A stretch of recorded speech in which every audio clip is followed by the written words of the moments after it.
What if I told you the biggest challenge on the block this year isn't about design skills, but about making the right call in the first 72 hours? Let's talk about how Season 22 is shaping up as a masterclass in strategy, timing, and ruthless decision-making.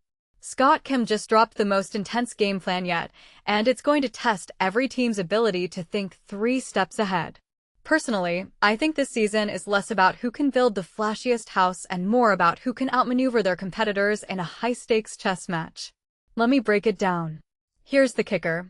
Week 1 isn't about building your dream home. It's about picking the right house to build in the first place.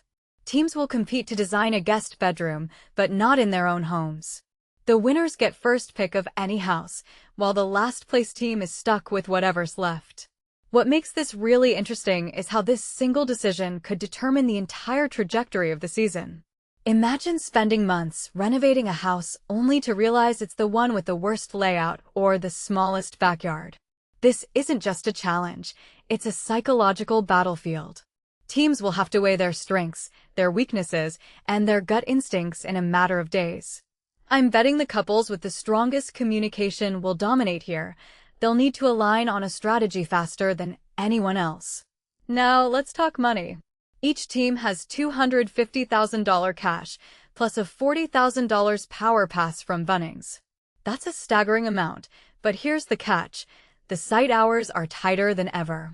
Monday to Friday, they can work from 7 a.m. to 6 p.m., and weekends are limited to 9 a.m. to 3 p.m., with Sundays reserved for judging. If you take a step back and think about it, this isn't just about budget, it's about time management. How many of us have tried to renovate a house and realized how quickly time slips away?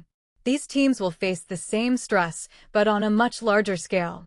One thing that immediately stands out is how this rule could create chaos. A detail I find fascinating is that the teams with the best organizational skills, like those who plan every task down to the minute, will have a massive edge. This raises a deeper question. Is this season more about logistics than design? I'd argue it's both, but the clock is ticking louder than ever. Let's dive into the houses themselves.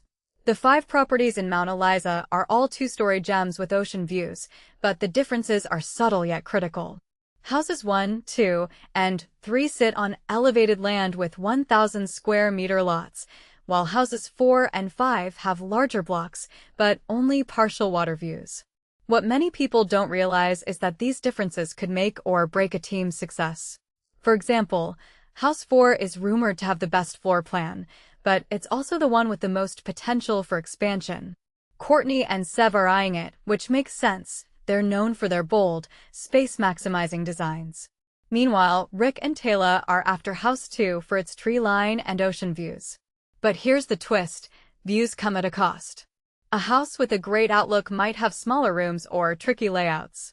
This isn't just about aesthetics, it's about functionality. From my perspective, the teams that thrive here will be the ones who balance beauty with practicality, knowing that even the most stunning home can fail if it doesn't meet the judges' expectations. And let's not forget the Power Pass.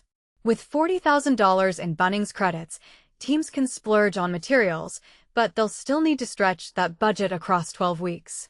What this really suggests is that the competition is becoming more about efficiency than extravagance.